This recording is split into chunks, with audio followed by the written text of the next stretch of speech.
Morning, everyone. It's Ray from the Teach Better team, and I have an incredible guest, Jessica, who we will be able to talk to all morning long for our daily drop-in.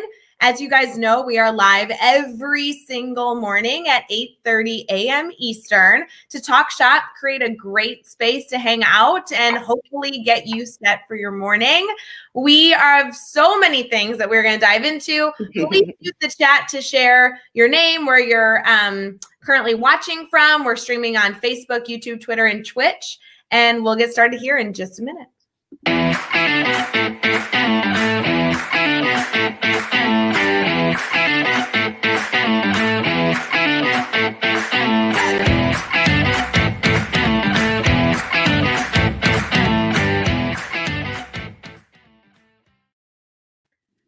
Morning, everyone. Happy daily drop-in. Jessica, I am so glad you're here to kick off our Friday. I felt like this was very serendipitous. I think our network is really going to love just learning about you, hanging out with you. How are you feeling this morning? I am feeling I want to say good, but I'm going to dig deeper for an emotional vocabulary word here. This morning I'm feeling calm and focused. I feel good for the weekend. How about you? I am, first of all, thrilled that you're feeling this way, because that is going to mean that we're going to have an even better conversation than I expected. But I'm feeling good. I was a little sleepy this morning and trying to kind of like wake up. You know, when you just have like an icky night's sleep and you're like, all right, I got to reset. I'm not going to let my bad night's sleep control, my day. So I was thrilled to start my morning with you, because I'm like, this is going to be a really good conversation.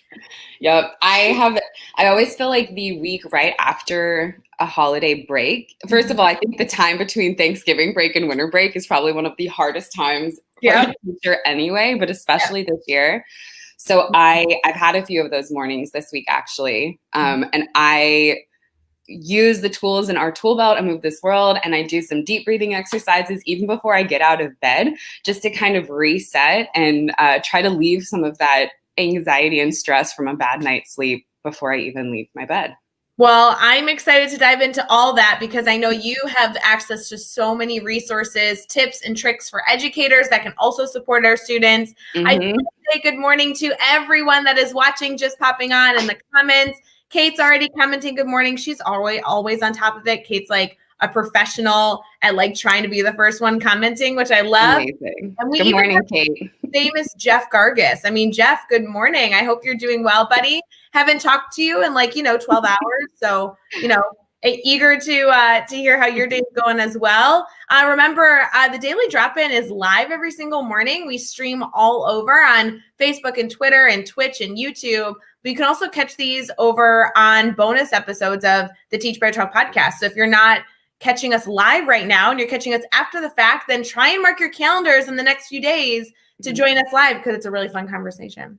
Jessica, as Chelsea's popping in and say good morning, and Brianna, would you mind sharing a little bit about you? Because if our network hasn't connected with you yet, I'd love for them to better understand your role in education, kind of what you do, and then eventually we have to learn about Move This World, just because it can be so connected to the ideas that we're talking about today in our daily drop-in. So I'm Jessica. Good morning. Happy Friday, everybody. It's so great to be joining you here. I was a high school special education teacher in the South Bronx. I started as a teaching fellow here in New York City, and I became the head of the special ed department my second year teaching, and really had a jam-packed 4 years in the classroom.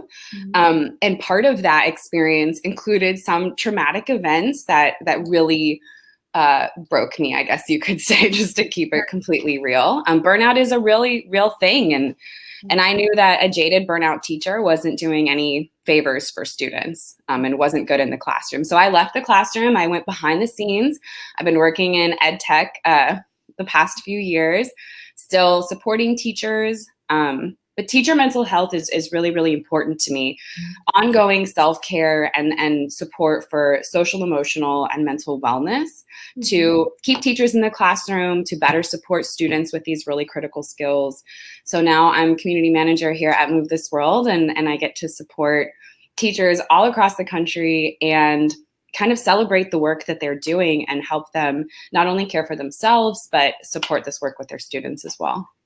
Well, Jessica, I'm thrilled you're here because as we talked about Move This World, I mean, it's an extensive, comprehensive website curriculum support for teachers. And what we wanted to do in this daily drop-in is try and give as much value to you listening, participating with us in this conversation as humanly possible. Jessica and I talked shop for hours. I loved collaborating with you over the phone the past few weeks, just trying to figure out like, how can we bring you into our network and just talk about all the things, something that will be helpful so that every single teacher can start really looking a critical lens on what they're doing for self-care, what they're doing to prevent burnout, and really make sure we're elevating ourselves forward in a positive way. For the sake of context, Jessica, I may not be the best at this, to be completely transparent. I actually just had a conversation yesterday. They're asking about my Saturday calendar, like what I was doing for the weekend. And I'm like, oh, I'm in meetings from 8 a.m. to 4:30. And they're like, hey. I'm like, I know. But here's the deal. Like, I need to put in strategies, but I also love my job. And so finding a balance is true. But I also want to put out there, Jessica, just kind of name the elephant in the room. For the majority of my career, and when I say the majority, I mean up until a few years ago, like this year maybe, I thought teacher burnout was super embarrassing to talk about. Like, I was like, you can't admit to that. Like that makes you no longer an educator that people want to affiliate with because you've experienced it or are experiencing it. So I just want to lay that elephant out in the room that I've been there, we've been there. So what strategies can we put in place to not be there for an extended period of time and hopefully not get there again? So I'm thrilled that you're here because this is what I need. Like, this is Ray PD, just so you know. We all need it. I mean, it's something, I think as teachers, we support so many other people and we see the best in our students. We see the best in our colleagues. We work really hard to be our best selves every day. But usually what that means as an educator is that all of those other people are coming first. And so when I think about teacher self-care, I think, you can't wait for a weekend. You can't wait for a holiday break. You have to build moments into your day. And I think one of the best ways that you can do that is inviting your students and modeling things with and for your students. So Move This World, we have SEL curriculum for pre-K through 12th grade, and all of our curriculum is video-based and experiential.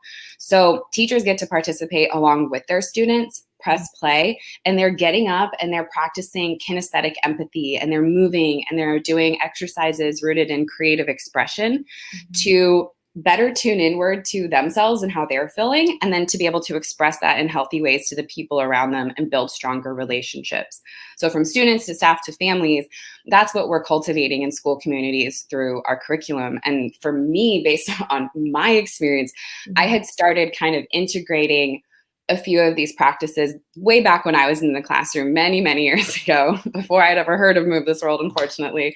And that was what was starting to kind of keep me going when things were really in a dire situation in my school community, I would say, is my students would be the one to say, Miss, we are not, our school is a little crazy today. Can we just stop and meditate for 5 minutes? And we would do that together. Yeah. No, Jessica, I really want to dive into a word that you focused on. I think you said twice so far, this idea of experiential, learning, because it really focuses on, rather than just being a consumer, really being able to live and breathe these strategies on your own and have your students have that same effect. So I want to dive into that. I do want to give a shout out to Jeff, who's saying meetings all days and Saturdays aren't a bad thing. That's because, Jessica, I'm meeting with him for all the time. He's like, it's not that bad, Ray. You're with me. I'm like, Jeff Gargis. I'm just lucky to have these meetings. I'm looking at my calendar and I'm like, the last 2 hours aren't with you, but the rest of the time is with you. So that's why Jeff's like, Saturday morning sounds great. It's so funny. So I mean, I'm the same way. Believe me, my friends, my family, my therapist, everyone is like, can we work on this, Jessica? Because I will work all day long, all weekend long, because I'm passionate about it and I love it.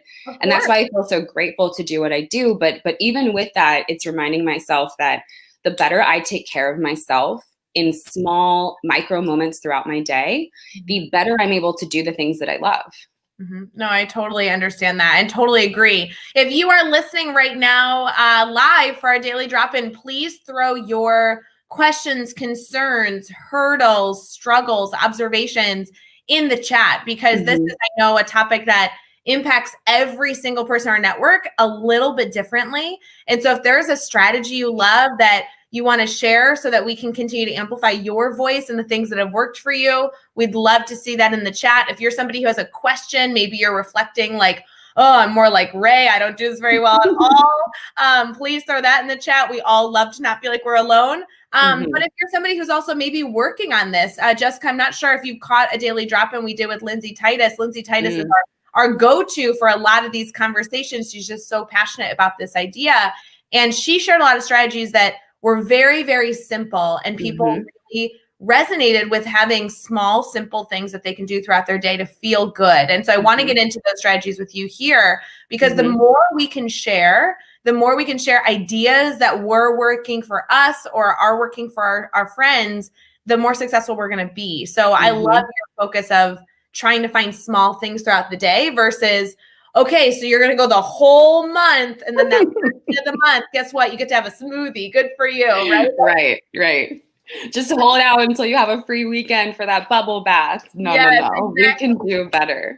Yeah, I always think about that, because I know there's a stereotype that people who don't love their job are eager for the weekend. And what I find is that even people that love their job occasionally really, really want that weekend, purely because they're not implementing these strategies throughout the week. It has nothing to do with not being passionate. Like teachers feel so much guilt when they're like, oh my God, I need a day off. It doesn't mean we don't love our kids. It doesn't mean we don't love our job.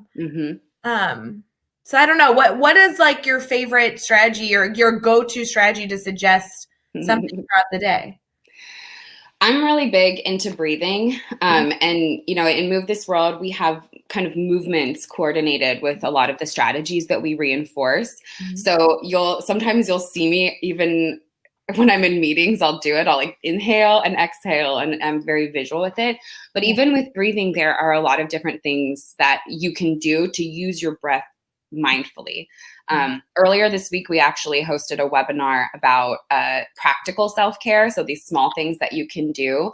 And one thing we talked about was... Can we preface, Jessica, because we've had this conversation, all your webinars are free. Yes, all of our webinars are free. So I want to make sure our network knows that. When she's talking about like, oh, we did a webinar, that's not a sales pitch. These are free PD opportunities.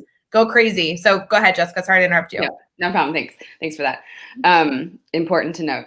And for teachers, everybody, I've even had teachers ask, my family, can they watch as well? Will this be relevant for them? Yes, the more the merrier. Again, when you're practicing these strategies along with your children at home or with your students, A, you get to practice them, but B, you're modeling for them that this is really important, that they can tune inwards and understand how they feel, and that they can manage that and express that in healthy ways.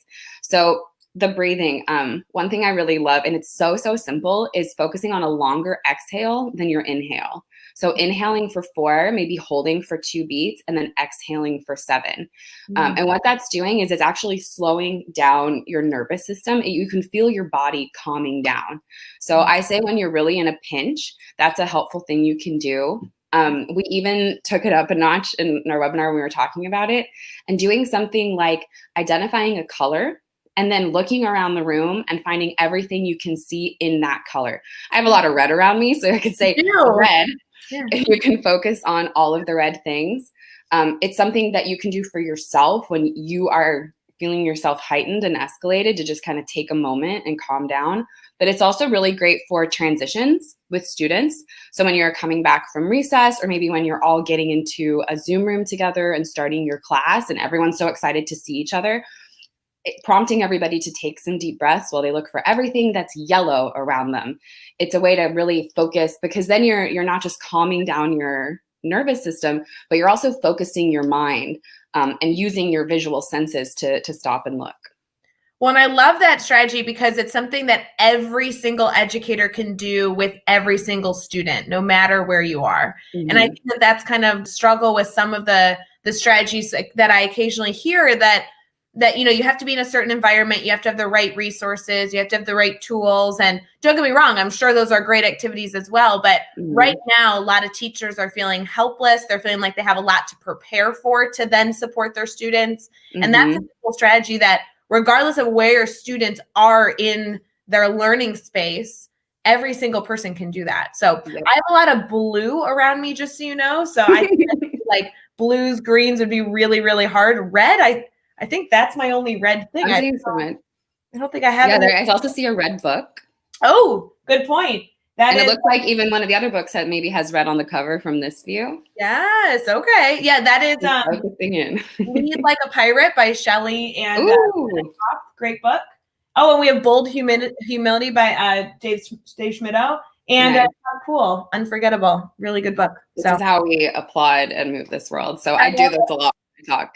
It's a good strategy. I like this. This is a fun game. I like this. It's good. Yeah. I always say, like, when in doubt, if you're in a pinch, go back to the senses. Again, my sped teacher mind is like, if you have a student who has visual impairments, try sound, try textile things. Senses are something that show up a lot in our curriculum, where when we're talking about emotional vocabulary words, we'll do things like, what does that look like in your body? What does that sound like? If that was a movement, what movement would that be? So that students can explore things like anger or excitement through these creative lenses. I really love that. And senses are so important. I know that even when we do training on like our Teach Further model that we do with the Teach Better team, we always talk about incorporating your 5 senses. And it's not always easy to pull all 5 senses in, but if you can grab a few especially, and then vary it up throughout different learning experiences, it's so fun. It just adds a lot more dynamic to the learning. So I think that's I think movement is really a critical mechanism for our emotional selves, for our emotional well-being. So I remember you asked this question a while ago, what do I like to do? Breathing and movement. Breathing exercises and yoga are my personal go-to, even if that means a 10-minute stop in my day or a full hour class in the evenings. But it's also why you see a lot of movement in our curriculum as well. The opportunity to get up, move around, which I think I've been thinking about this so much this year, that for teachers, your jobs are always up and moving around. It's not often that you're sitting in front of a computer, and now your teaching life is in front of a screen, and that's so different. So I think looking for opportunities, even behind a screen, to get up with your students together virtually and move is really, really powerful right now. Well, and it's interesting you say that because so the school that I work in, I work on a team. I'm in a middle school. And the team of teachers I work with are all wonderful. But the most common thing they've discussed is like how exhausting it is to sit all day, because every other teacher on my team normally would be like moving, walking, running, pacing. We'd all be doing these different things throughout the day. And so it was a silly suggestion of like, well, why don't we all have like a standing desk? Why aren't we all doing things like this? And it's funny because when you're out of the classroom, you almost like go towards the norms of the room you're working in. Like I am in an office that is set up to be seated. Whereas in my classroom, it's not really set up to sit down. Like it's set up to move. And I think that your environment really needs to be supportive of the type of workspace you need. And so if you need to be standing up right now, then you need to change your physical environment to allow that to be easy for you to do. Yeah. And you can even, again, do those in small ways throughout your day. One thing that we practice as a team that we encourage teachers to practice as well with their students is starting and ending your time together with an opening and a closing exercise. And so on our team, when we have meetings, we will typically all stand up together and open with some deep breaths, maybe with some reflection. And we'll do some of our, think about how you're feeling right now and what that would look like in a statue. And we'll do those statues. And then we'll sit down and we'll have our regular meeting. And then we'll stand up again at the end and we'll breathe together and close it out. So again, finding ways that you can just vary your activity throughout the day is really helpful. I like that because I feel like if I did that with my 11-year-olds, it would end in a giggle. Like I think students would just, like I think we would do it because it'd be fun. And then I think we'd all be giggling. And I'm like, oh, what a fun way to start class with everyone like laughing, having moved, like there'll be a joke or two thrown out, and like, Yep. awesome. Like now we really are in community together versus just existing in the same virtual space. You know what I mean? Yep. Yeah, totally. It's great. We love the laughter, the fun. Diving into emotions can feel really heavy. Mm-hmm. And I think that's why a lot of adults are not comfortable being vulnerable, especially in this environment where you're not. It's one thing when you're with your students every day and you're seeing them and checking in with them, but when you're looking at them on a screen, or I know a lot of my former high school colleagues, their students are not turning their cameras on. And so they're teaching names on a screen who they've never met before. And so finding ways that you can create laughter together, again, right now when we're so separated is really, really powerful because that builds trust. Mm-hmm. And from there you can dive in and you can be more vulnerable and talk about some of the emotions that are maybe a little more difficult to talk about. Yes, I think that's so crucial right now. And taking the time, giving yourself permission to do those goofy things, those funny things to create laughter, that's not unused time. That's not time to be, sad that you're losing. That's a really important moment to build community, because that buy-in is then going to boost your entire group forward as you're learning through the content as well. So I love that stuff. I think anytime we can get our students laughing is a major priority. Yep. I used to always tell my students, because it all goes back to, brain science for me. Right. And the kind of short way that I would explain that to my students, I started to use that as like a disciplinary reaction when a student was off task. Instead of like, positive reinforcement of somebody else or trying to recorrect them, I would try to get them laughing. I would try to capture their attention and get them laughing and then redirect them. And I would tell them, I said, when you're laughing, when you're enjoying yourself, when you're in a good mood, your brain is more malleable. Your brain matter is ready to refocus and learn. But if I say something to you that maybe puts you on guard or makes you feel defensive, all that's doing is hardening your brain and making it even harder for you to refocus and learn. And my high school students were very, very receptive to that. No, I believe it. I mean, I'm just thinking of when I'm learning or I'm getting feedback, it's way more, it's way easier to swallow and be reflective when you're getting feedback after you're in a great mood, after you've joked, after you've laughed with someone, versus walking in and knowing that you're going to be getting feedback. You can feel your body tense up, your brain closes, and then you're almost on the defensive depending on who you're speaking with. And that's not healthy. That's not helpful. Yeah. Yeah. I think it goes back to relationships. If you're getting feedback from somebody who you trust, who knows has your best interest at heart and cares about you, and there's a strong, trusting relationship, I mean, the things that you can do with that is amazing, but building that is the first step. And I think when we're in a school building, that's, in teachers' wheelhouses, but I know a lot of my educator friends are really struggling with that component of building relationships in this virtual environment, which is where, an SEL curriculum, something that's coordinated, gives you that space, that time, and that language, that toolkit of language. Well, and I really love that, because that was a hot topic. Mm-hmm. Our daily drop-ins began every single morning, Monday through Friday, back in March, simply because the world was changing with COVID truly affecting the US. And a lot of people were in different phases going throughout this time. But a very, very common concern that we were hearing continuously was June through the fall of, how am I going to build relationships with students that I don't know? And I love this idea of collecting resources, like pulling in Move This World and other tools that you can have in your toolkit to bring them out so you can start building those relationships. But then also reinforcing that, just like all of you watching right now, like the Teach Better team is all virtual. So as we talk about like any trust that you have that the daily drop-in will be a fun or enjoyable conversation that could benefit you in some way. Any trust you have that because I brought Jessica into this conversation, she's good people. Like all that trust, it was all built virtually. So it's possible. Yep.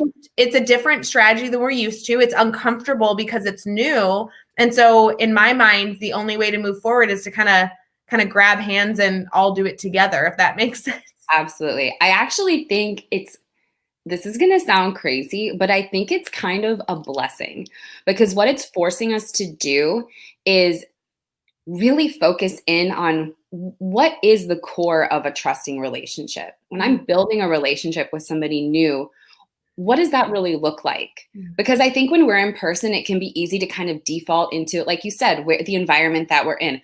I'm in a classroom. These are the students in my classroom. We're here together every day. And so we're building a relationship. That's not the case anymore. We have to really be intentional and clear with what even our own skills, self-awareness, self-management. Am I, like you said, I mean, I don't something like that. When that day ends, are you closing your computer and getting into bed because you're exhausted?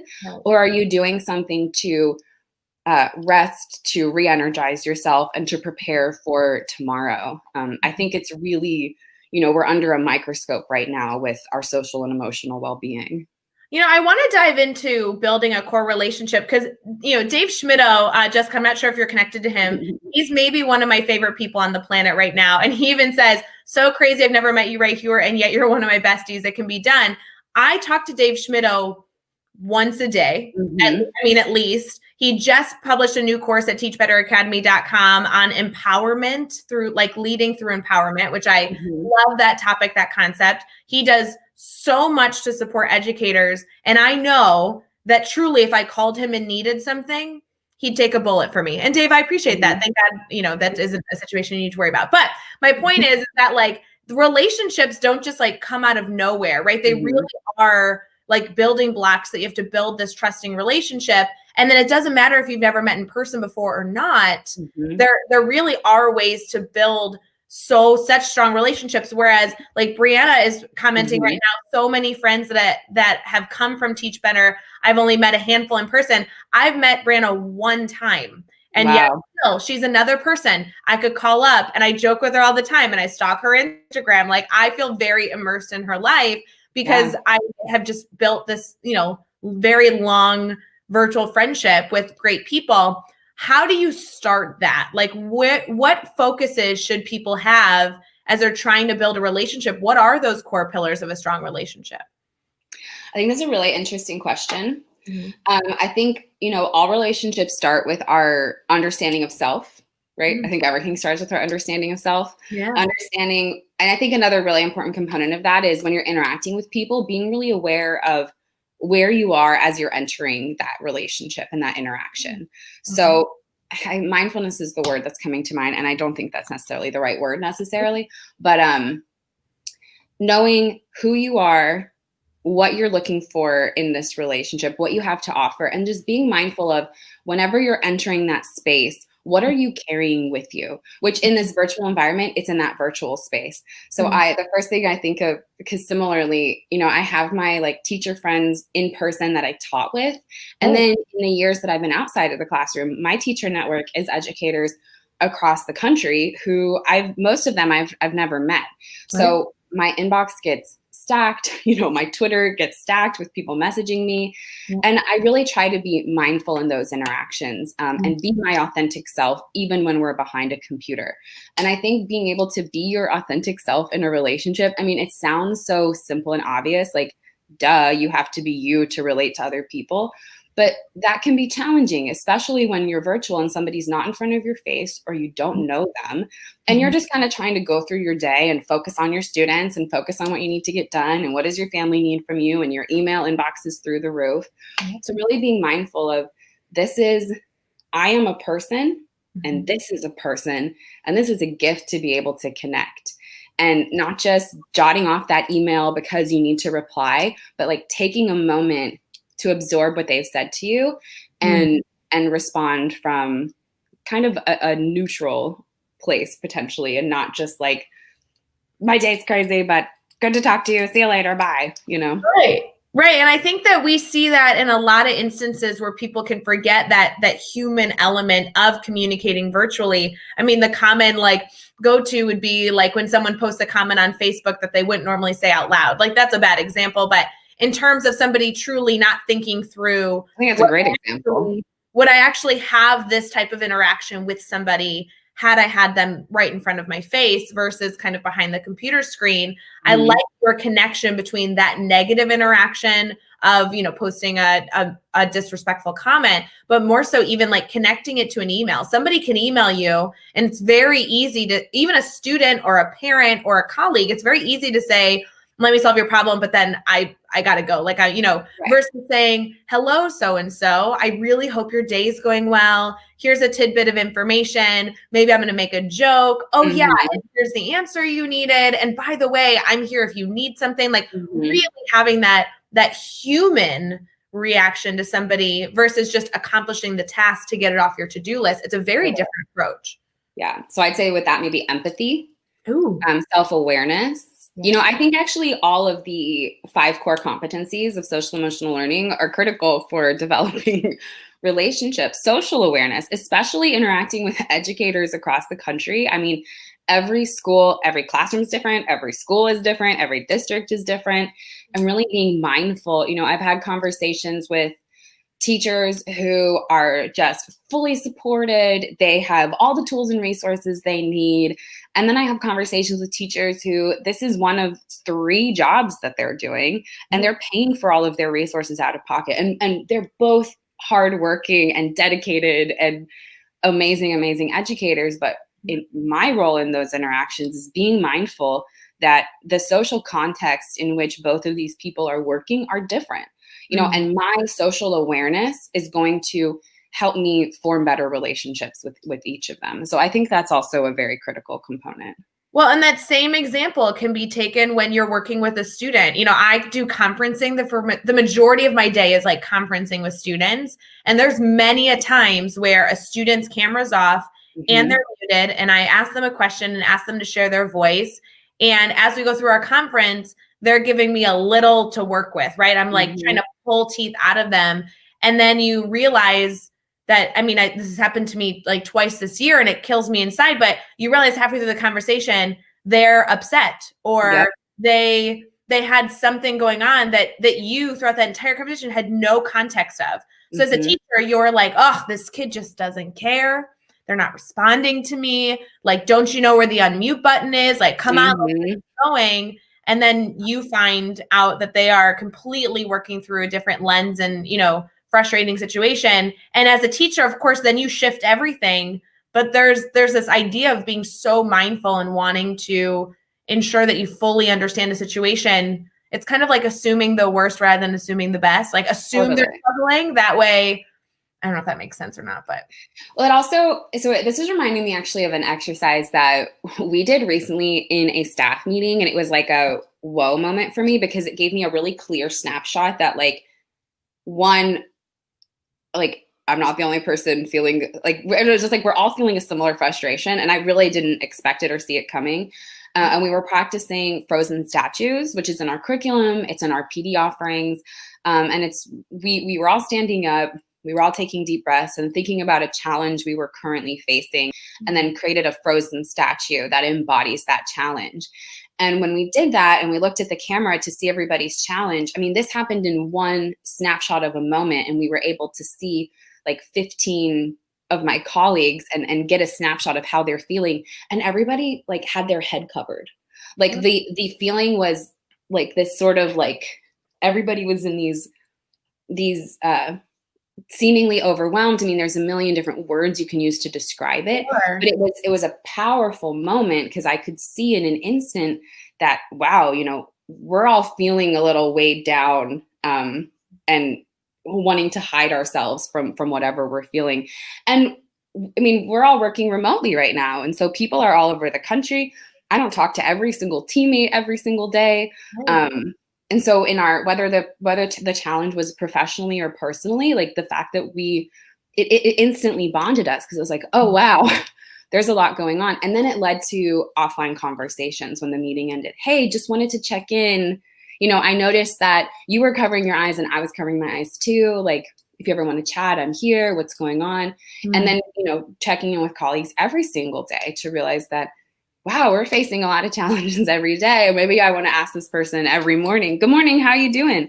And that makes such a big difference when we're all virtual. So I think it's challenging to be aware of where people are, because so often you say, how are you doing? And your students don't want to answer, or they say, I'm fine. Or when you ask, they don't want to give, but sometimes they can show, and that's just as powerful. Well, and I love that example, Jessica, because the focus of like my biggest struggle right now is not being able to see students like cues, but through their physical body. Like I love where I work because in the school building I work in, all of the classrooms are in little pods. So it's like a very, very wide hallway. It's like a circle.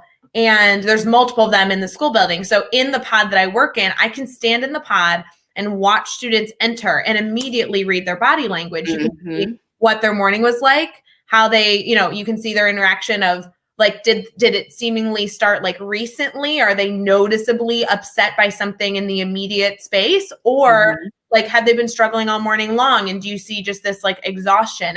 And that's so crucial I teach 6th grade, like middle school. Like I need to know their emotional well-being before we get into like the content, like whatever, like we'll get to math later, but are you okay? And there's so many instances almost daily where you're pulling a student aside, removing them from the situation and saying, hey, I care about you. Are you good? Like, can I help? And it's really hard to do that right now when cameras aren't on or when they may not be sharing with you. Your statue example is allowing that body language to really come forward in the conversation. You as the teacher can read those social cues. Yeah, definitely. And I think there's a lot of different ways you can do that too. So another, good, Danielle, I'm happy to see that. Yeah, Danielle is so grateful for real useful SEL strategies. And that's the point, Jessica, when we were talking about like, you joining us for the Daily Drop-In, I'm like, I just need like quick tips. Everyone just needs something. Like we focus a lot on not only using your teacher toolkit where you're like feeling like you're pulling a new strategy out of a hat, like you want to find that scalable, that sustainable life. But there's also a reality that when we know we want to do something with students, it's really nice to be able to go back in your back pocket and be like, oh, I learned this morning. Let's try this out. It's so nice. Yep. Yeah. There was an activity or an exercise that we did in our educator wellness webinar this week that the attendees loved, and it was a discovery drawing. So similarly to creating a statue that shows your challenge and how that challenge makes you feel, asking students to think of a challenge or a success, an achievement they had recently, and drawing it, a 30-second quick draw. As somebody who doesn't draw, I'm a words person. I have been amazed at how powerful that is for me to allow things to come out that I'm not aware of. So when I did it earlier this week, literally I drew a clock and then I just drew like scribbles all around it. And I was like, oh, I'm feeling a lot of anxiety, but I think it may have something to do with like my time. I mean, it sounds insane to say it out loud, but things were coming out of my pen and my drawing that I hadn't had the space to process and understand in my head yet.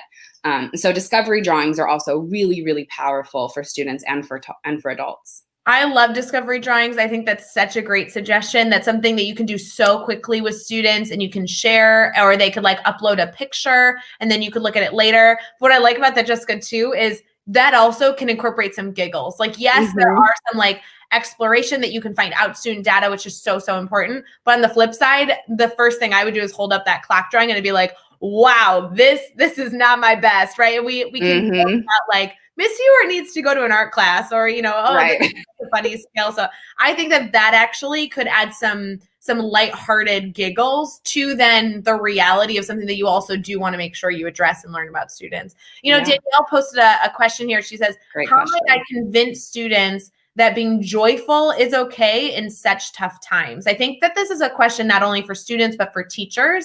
I've been talking to a lot of people on the Daily Drop-In that the Teach Better team has been obviously conducting the past few weeks. And a lot of people are so hesitant to be like, well, the silver lining is, people are like feeling like they have to be sad because, it's a horrific world pandemic. But this is a time where Danielle is saying, yeah, we can understand the severity of our situation, but isn't it good to also find joy and encourage students to find joy? Absolutely. And I would say it's not just okay and acceptable, but it is critical to identify and cultivate joy for yourself and for others during this time.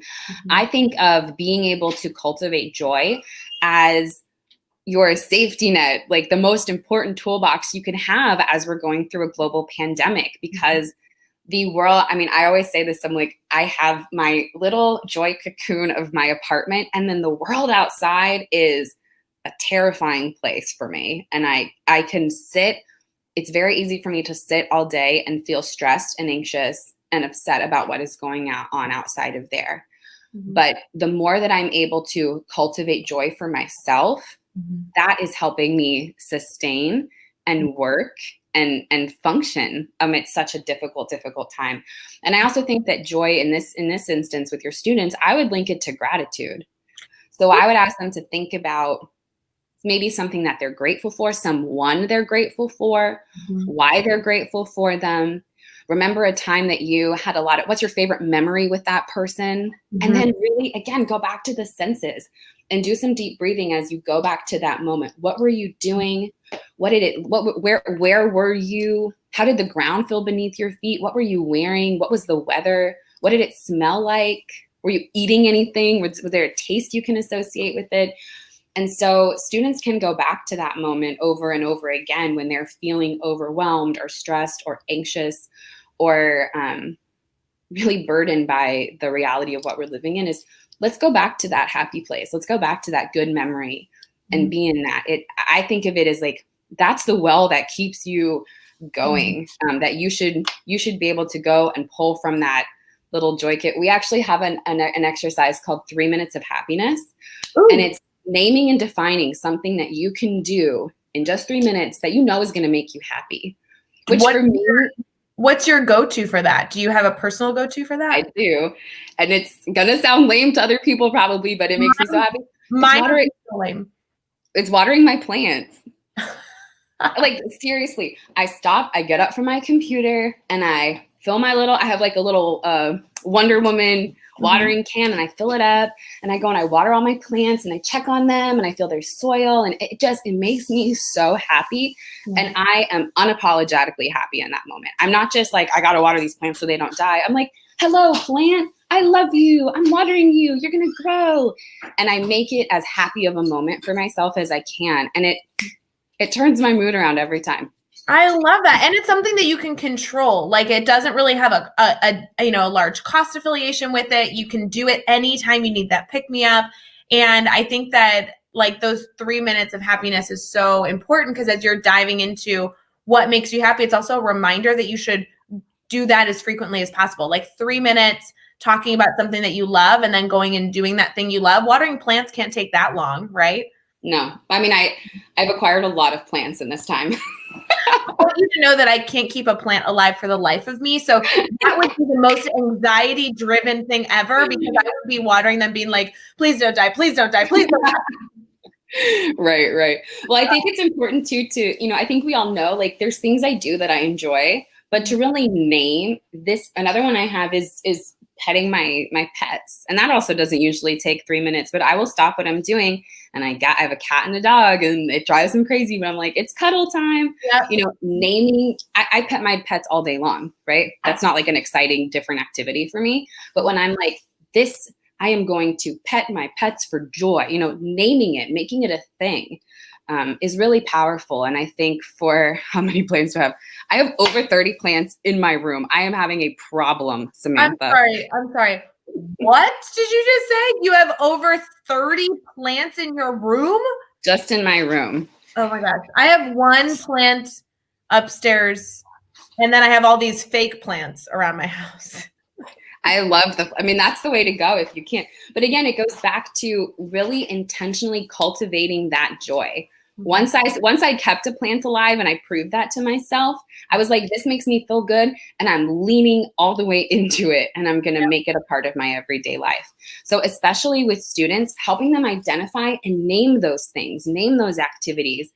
And that's a tool in your toolkit that you can pull out whenever you need it. Mm-hmm. No, I really, really like that. My answer would have been time with the dogs. Like, petting them is wonderful, but there is such a different appreciation. I can tell, I'm I love my dogs. So it's going to sound like a loser, but I can tell they appreciate it too. If I can take 3 minutes, not on a screen, not on a computer, not even watching TV, and just hang with the dogs, like it refuels me completely. And I joke, I'm like, if I can get 15 to 30 minutes of intentional time with my dogs, my entire day is different. And so I like that concept of not only knowing what those things are, but naming it and choosing to do it is really a way to refuel you. And it doesn't need to be something complicated. I mean, our example so far has been watering plants and like petting a fluffy dog. Like, that's pretty easy. Yep. I think for some people, it's reading a good book or, taking a nap or, doing some self-care of like, I know people that love painting their nails, like whatever it is, like sipping coffee. I know we have some great members of our network, and the Zen teacher is one of them. He calls these like pamper triggers, like what is going to make you feel pampered. His example when we interviewed him on the Teach Better Talk podcast was like fuzzy slippers or like fuzzy socks, like something small. Love that. Yeah. And I think, again, bringing some awareness and recognition to how that activity makes you feel. That I'm doing this because it makes me feel joy. I know a lot of teachers I work with, their go-to is they grab their kids and they all climb in bed for a little group cuddle. Yeah, absolutely. This is funny. It amazes me how many students have never actually been given the opportunity to name what brings them joy. Maybe that is a Teach Better challenge today, is as you work with your kiddos, like having them identify and name what brings them joy. And then not judging it, whatever ends up bringing them joy, saying, wonderful, I'm so glad you know that. Because I think I won't lie. I think a teacher reaction could be, well, you can't, it's like when they say video games and you're like, ugh, video games. Wait, you ask them what brings them joy. It's okay. Everyone can have their own answer. Yeah. I think for many reasons, we default to recognizing problems, recognizing what's wrong, what's bad, what's stressful. We focus especially teachers, I think, because, people who are like helpers, fixers, servers, you go to where there's a need and how can you fill that need? And I think training your brain to recognize joy, recognize happiness is hard. But again, when you are in those moments of need in your own well-being, that's what's going to pull you out of it. And I think gratitude is a great access. If joy is something that's a little much for your students, starting with gratitude, that's just the gift that keeps on giving. I love that. And that's so important right now. I hope that everybody takes that as a little Teach Better challenge this morning, is trying to identify what students, are grateful for, sharing their gratitude, and then linking that to joy and encouraging them to find time to do that every single day, or have a collection of 3 or 4 different things that brings them joy and circulating those throughout their week. I mean, these are really, really important strategies that don't need to take a lot of time, but I love this concept of putting things throughout your day versus waiting until the end of the week or the end of the month, because that's how teacher burnout happens. And we don't need to be embarrassed about it. It doesn't need to be a situation where you then start questioning, like, oh my gosh, am I in the right profession because I'm so tired? Like, you're making an incredible impact. You just need to give yourself a little grace and put more joy in your life. I love that idea. Yeah. And I would actually not warn, but say, I think that as soon as you feel this was my experience, because I'm a big observer. And I said this before, a jaded burnout teacher, I don't think is doing any favors. And I think there's this kind of feeling of like, it doesn't matter how stressed or anxious or unwell I am in my own well-being. I love my job and my job is important and I have to do it no matter what. But students learn just as much from observing us as they do from what we teach them. And so if you are just if you're in survival mode, just trying to get through your days and get through this school year because it's your first year teaching or whatever, and next year is going to be better. Yeah. You're modeling that for students. Yeah. And they're absorbing that way of being. And so I think this is also why I'm, will talk all day long about the need for an evidence-based SEL curriculum, because that's where administrators can really have a critical role in creating space and focus for their school community, that we value the social and emotional well-being of not only our students, but of our staff and of everybody's families. I love your focus, and you've said it numerous times throughout this dialogue, so I really, really know it's rooted in you, but this focus of modeling these practices. Like, you cannot teach students to be aware of their emotional well-being and make healthy choices if you are not truly living that yourself.